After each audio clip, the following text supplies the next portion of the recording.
turun-turun terus ini. Jadi ada disampaikan 75 miliar, kemudian disanggah tidak 75 miliar, itu kan.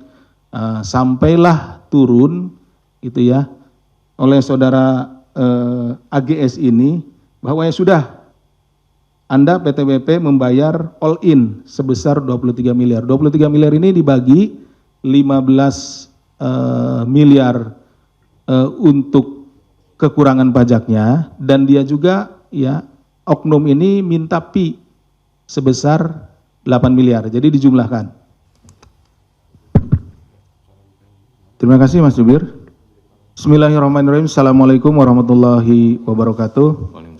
Selamat pagi dan salam sejahtera bagi kita sekalian. Yang saya hormati Mas Jubir, yang saya hormati, saya cintai dan saya banggakan rekan-rekan jurnalis yang telah membersamai kami tanpa lelah dan tanpa henti, tiada hari libur, bahkan hari ini mungkin dari kemarin hingga pagi ini masih tetap membersamai kami di sini.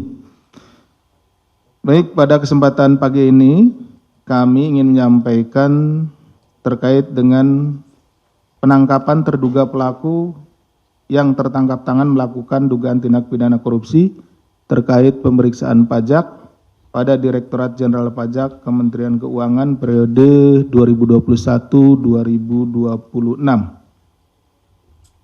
Pajak menjadi tulang punggung penerima negara untuk menopang pembangunan nasional, seperti kita ketahui seperti itu, dan pembiayaan berbagai layanan publik. Maka integritas sistem perpajakan menjadi hal yang tidak bisa ditawar lagi. Karena setiap penyimpangan dalam pengelolaan pajak secara langsung akan mendegradasi penerimaan negara sekaligus berdampak pada hak masyarakat atas kualitas layanan publik yang layak. Jadi APBN, anggaran pendapatan dan belanja negara ini secara garis besar terbagi dua, yaitu pendapatannya dan belanjanya. Tidak ada dua sisi ya. Dari sisi pendapatannya salah satunya adalah dari pajak, dan ada juga penerimaan negara bukan pajak atau PNBP ya. Nah, dari sisi pajak ini seperti mungkin kalau rekan-rekan sekalian membaca bahwa Presiden Republik Indonesia Bapak Prabowo Subianto sudah menyatakan di dalam bukunya bahwa ada kebocoran, ada kebocoran pada saat penerimaan ya, atau pendapatan. Nah, pendapatan ini salah satu yang bocor ini adalah di pajak seperti ini. Jadi uang masuk, sebelum masuk ini ke kas negara, kemudian bocor di sini, tidak masuk ya. Jadi dalam bukunya Paradok Indonesia itu dijelaskan salah satunya seperti itu, sehingga ini akan menjadi kerugian ya bagi bangsa Indonesia. Kenapa? Karena negara tidak bisa menggunakan anggaran tersebut secara maksimal, karena dari awalnya pintu masuknya itu sudah bocor. Sektor pertambangan merupakan salah satu penyumbang penerimaan negara terbesar melalui pajak, baik melalui pajak penghasilan PPH maupun pajak bumi dan bangunan PBB. Oleh karena itu, mufakat jahat untuk mengurangi pajak yang seharusnya dibayar ke kas negara adalah tindak pidana korupsi yang tidak hanya menimbulkan kerugian negara dalam skala besar, namun juga mencederai keadilan fiskal. Ketika masuknya sudah bocor, tadi kan ada dua sisi. Ketika penggunaannya, belanjanya juga, ini hal yang biasa kalau belanja itu, sering ya kita melakukan penanganan perkaranya. Misalkan pembangunan infrastruktur dan lain-lain yang menggunakan dana dari APBN atau APBD, yang kemudian pada saat pelaksanaannya itu bocor, dalam hal ini dipotong atau diambil secara tidak sah oleh oknum-oknum. Nah, ini sisi belanjanya. Nah, kalau yang saat ini dari sisi pendapatannya, awalnya gitu, sisi masuknya seperti itu. Modus-modus korupsi oleh oknum pegawai Ditjen Pajak bekerja sama dengan konsultan dengan mengurangi pajak atau kepentingan pribadi. sudah sering kali terjadi. Celah kerawanan ini harus dilakukan perbaikan yang lebih serius agar penerimaan negara tidak bocor terus.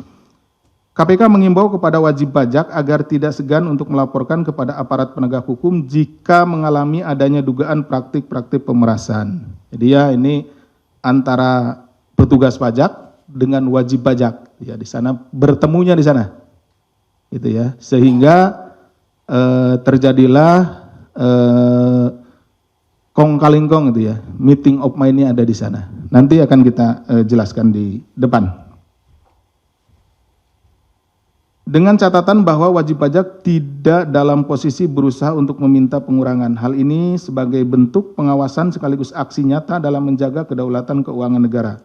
Oleh karena itu, penindakan yang dilakukan oleh KPK ini diharapkan memberikan efek jera dan peringatan tegas bagi para pihak agar tidak mencederai amanah sekaligus hak negara. Adapun kronologis perkaranya sebagai berikut.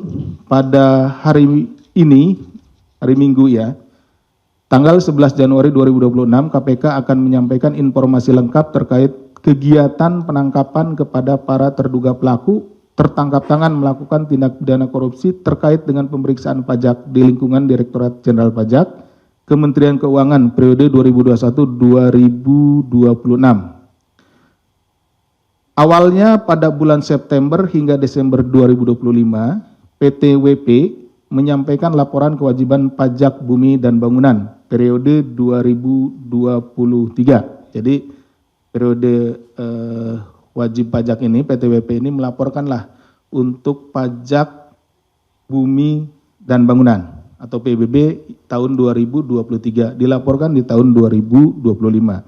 Atas laporan tersebut, tim pemeriksa dari Kantor Pelayanan Pajak atau KPP Madya Jakarta Utara, ya.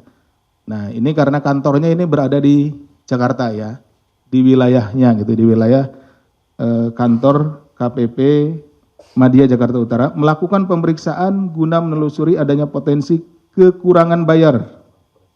Jadi ini sudah dibayar tapi dicek ulang kemudian ada potensi kekurangan bayar pajak bumi dan bangunan tersebut.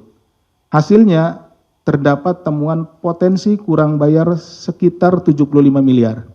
Jadi setelah dihitung ya oleh tim pemeriksa dari KPP Madya Jakarta Utara ini bahwa PBB untuk PT WP ini kekurangan, gitu ya, kurang membayar 75 miliar, seperti itu ya. Atas hasil pemeriksaan awal tersebut, PT WP kemudian mengajukan beberapa kali sanggahan. Jadi disampaikanlah dari pemeriksa ini kepada PTWP. PTWP Anda ya kekurangan bayar 75 miliar.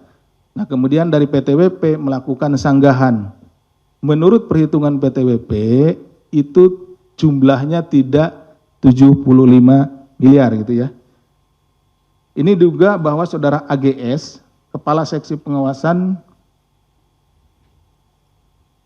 dan Konsultasi KPP Madya Jakarta Utara meminta agar PTWP melakukan pembayaran pajak all in. Jadi ini turun-turun terus ini. Jadi ada disampaikan 75 miliar, kemudian disanggah tidak 75 miliar, gitu kan. Sampailah turun itu ya oleh saudara AGS ini bahwa ya sudah Anda PTWP membayar all in sebesar 23 miliar. 23 miliar ini dibagi 15 miliar untuk kekurangan pajaknya dan dia juga ya oknum ini minta pi sebesar 8 miliar. Jadi dijumlahkan ya. Jadi rekan-rekan sekalian, dari 75 miliar ini ya tadi disampaikan di awal hasil pemeriksaannya 75 miliar kurang bayarnya. Kemudian disanggah, turun lagi, disampaikan, disanggah, dan terus seperti itu sampai terakhir menjadi 15 miliar. Ya, dari 75 miliar jadi 15 miliar. Berarti ada kebocoran sekitar atau ada bargaining di situ ya. Tawar-menawar di situ turun 60 miliar, hilang 60 miliar kan seperti itu. Nah, atau sekitar 80% ya. Jadi yang hilang itu sekitar 80%, 60 miliar dari 75 miliar. Nah, atas penurunan tersebut, ya, si oknum ini, AGS ini minta bagian gitu ya, minta bayaran ke PT WP ini 8 miliar, seperti ini ya. Jadi all in yang dimaksudkan itu bahwa dari 23 miliar, 8 miliar untuk P, ya saudara AGS, serta dibagikan kepada para pihak di lingkungan Dirjen Pajak. Yang 8 miliar ini yang diminta ini akan dibagikan ya, dibagikan gitu ke para pihak di lingkungan Dirjen Pajak. Namun demikian PT WP merasa keberatan dengan permintaan itu dan hanya menyanggupi pembayaran fee-nya 4 miliar. Nah, permintaan fee-nya pun yang 8 miliar ini kemudian ditawar juga nih sama PT WP ini. Nggak sanggup dia bayar fee 8 miliar, sanggupnya hanya 4 miliar, seperti itu. Nah, kemudian pada bulan Desember 2025, setelah terjadi kesepakatan, tim pemeriksa akhirnya menerbitkan surat pemberitahuan hasil pemeriksaan SPHP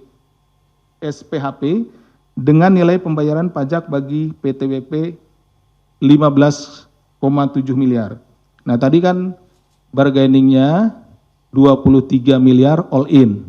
Jadi 15 miliar untuk kekurangan pajaknya, 8 miliar permintaan fee-nya. Ya gitu, karena si oknum ini sudah nurunkan ya, dari 75 miliar turun sampai 15. Tapi akhirnya di Desember dikeluarkanlah surat pemberitahuan hasil pemeriksaannya yang isinya bahwa PT WP itu kekurangan bayar 15,7 miliar. Jadi sesuai kan, artinya ya beda sedikit lah dengan dari 15 miliar ke 15,7. Artinya memang benar dari awal ya, pemberitahuan awal 75 miliar ini, kemudian secara administratif, jadi ini kan ada suratnya gitu, itu 15,7 miliar. Nilai tersebut turun ya, 59,3 atau sekitar 60 miliar ya, atau tadi 18% dari nilai awal yang ditetapkan, sehingga menyebabkan pendapatan negara menjadi berkurang sangat signifikan. Harusnya kalau berpatokan kepada hasil perhitungan awal, ya potensi awal itu 75 miliar berarti sudah hilang. Tadi seperti disampaikan sudah hilang, kehilangan negara itu sekitar 80% ya, seperti itu. Untuk memenuhi permintaan fee dari AGS pada Desember 2025, PT WP melakukan pencairan dana dengan skema kontrak fiktif jasa konsultasi keuangan dengan menggunakan perusahaan PT NBK yang dimiliki oleh saudara ABD selaku konsultan pajak. Jadi begini, perusahaan juga kan punya pembukuan. Nah, untuk mengeluarkan fee, ini kan bukan bagian dari sesuatu yang bisa dibukukan gitu.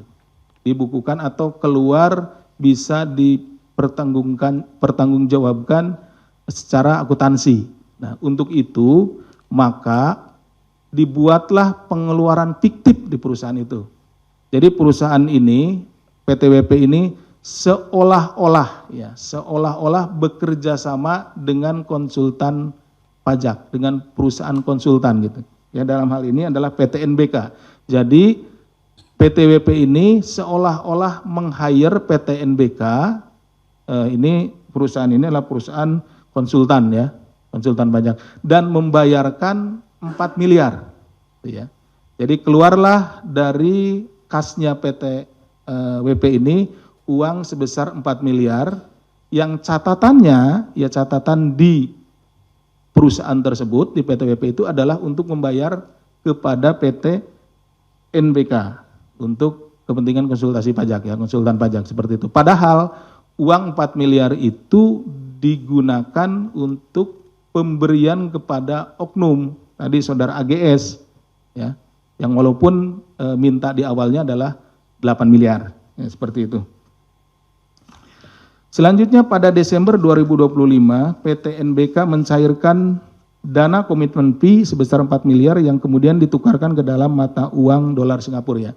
Jadi uang 4 miliar tadi dari kasnya PT WP setelah dibayarkan ya, fiktif itu, pekerjaan fiktif ke PT NBK, kemudian di PT NBK ditarik seluruhnya, karena memang pekerjaannya kan tidak ada. Nah, yang 4 miliar ini kemudian ditukarkanlah dari mata uang rupiah ke mata uang Singapura dolar ya. Seperti itu. Kemudian dana tersebut selanjutnya diserahkan secara tunai oleh ABD. ABD itu tadi kan yang di-hire. Ini konsultannya PT WP ya, konsultannya. Kemudian kepada AGS. Jadi ABD menyerahkan uang 4 miliar tersebut kepada AGS dan ASB selaku tim penilai KPP Madya Jakarta Utara di sejumlah lokasi di Jabodetabek. Dari penerimaan dana tersebut pada Januari 2026, AGS dan ASB mendistribusikan uang kepada sejumlah pegawai di lingkungan Ditjen Pajak dan pihak lainnya. Jadi uang 4 miliar tersebut yang sudah dalam bentuk mata uang asing kemudian dibagi-bagi kepada beberapa pihak ya di Ditjen Pajak ya. Pada proses pendistribusian ini, tim KPK kemudian bergerak melakukan penangkapan kepada para terduga pelaku yang tertangkap tangan melakukan tindak pidana korupsi pada hari Jumat hingga Sabtu dini hari, yakni tanggal 9 sampai 10 Januari 2026 dengan mengamankan 8 orang. Ya, jadi yang diamankan pada saat tertangkap tangan itu ada 8 orang, yaitu Saudara DWB, Kepala KPP Madya Jakarta Utara, Saudara HRT, Kepala Seksi Pemeriksaan, Penilaian dan Penagihan KPP Madya Jakarta Utara, Saudara AGS selaku Kepala Seksi Pengawas dan Konsultasi KPP Madya Jakarta Utara, Saudara ASB, Tim Penilai di KPP Madya Jakarta Utara, Saudara ABD selaku Konsultan Pajak, konsultannya PT WP, kemudian Saudara PS, Direktur SDM dan PR PT WP, kemudian Saudara EY selaku staf PT WP, dan Saudara ASP selaku pihak swasta lainnya. Dalam peristiwa tertangkap tangan ini, KPK juga mengamankan sejumlah barang bukti dengan total nilai 6,38 miliar dengan rincian sebagai berikut. Uang tunai sebesar 793 juta, uang rupiah ini, uang tunai dalam pecahan Singapura dolar 165.000 atau setara dengan 2,16 miliar rupiah, dan logam mulia seberat 1,3 kg atau senilai 3,42 miliar. Nah, perlu kami jelaskan di sini, tadi kan pemberiannya 4 miliar. Nah, tapi yang kita amankan sekitar 6,3 miliar lebih. Nah, ada pertanyaan pasti, Pak, yang diberikan yang di deliver 4 miliar tapi ini. Nah, pada saat kami melakukan penangkapan, nah didapat juga beberapa bukti ya, dalam hal ini ada logam mulia, kemudian juga uang yang lain dari para tersangka gitu ya. Pada saat itu masih terduga ya, pada saat diamankan, itu yang kemudian diakui oleh para terduga tersebut memang itu juga diperoleh dari hal yang sama gitu ya. Hal yang sama tapi dalam waktu yang lampau. Jadi dari tempat lain. Jadi tidak hanya dari PT WP ini saja gitu. Jadi dari beberapa wajib pajak yang lainnya. Sehingga itu juga merupakan bagian dari tindak pidana yang lain, tidak hanya ini. Jadi kami kemudian mengamankannya seperti itu.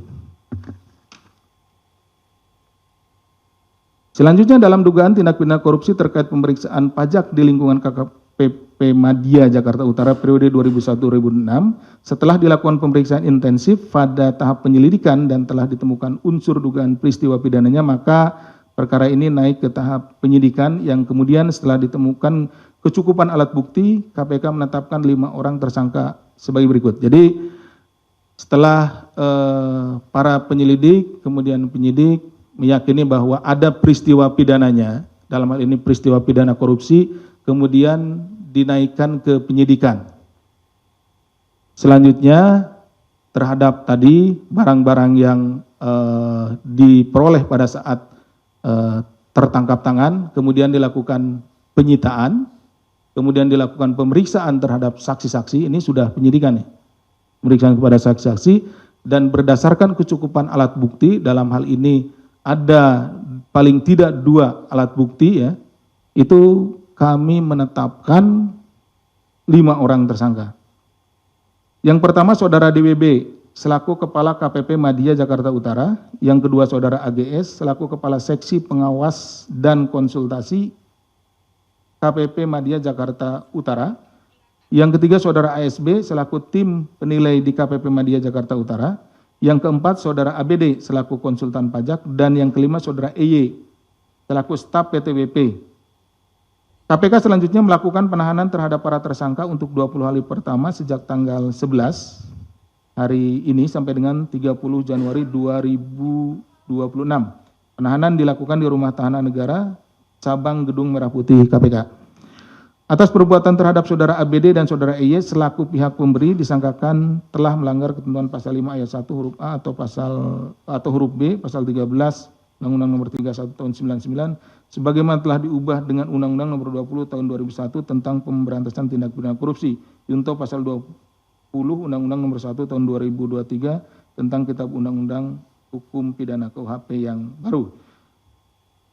Sementara terhadap saudara DWB, saudara AGS, dan saudara ASB selaku pihak penerima disangkakan telah melanggar ketentuan pasal 12 huruf A atau huruf B atau pasal 12 huruf B besar gratifikasi Undang-Undang Nomor 31 Tahun 99 tentang pemberantasan tindak pidana korupsi sebagaimana telah diubah dengan Undang-Undang Nomor 20 Tahun 2001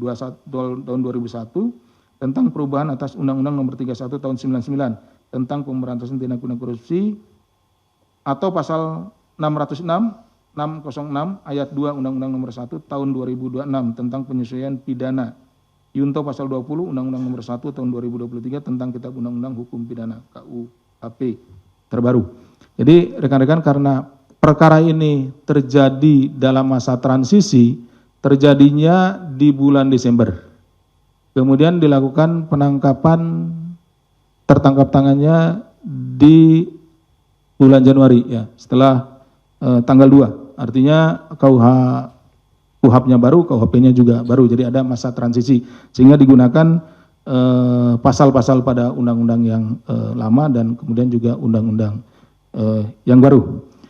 Selanjutnya tentunya kami dari Komisi Pemberantasan Korupsi dari Kedeputian Penindakan akan berkoordinasi dan berkomunikasi dengan Kedeputian Pencegahan untuk melakukan pencegahan dan juga perbaikan sistem pada KPP Madya di Jakarta Utara dan akan berkomunikasi dengan Dirjen Pajak pada khususnya. Demikian yang bisa kami sampaikan. Terima kasih. Assalamualaikum warahmatullahi wabarakatuh. Saya kembalikan ke Pak Jubir. Subscribe, share, like, and comment. Subscribe, share, like, and comment. Subscribe, share, like, and comment. Subscribe, share, like, and comment. Subscribe, share, like, and comment.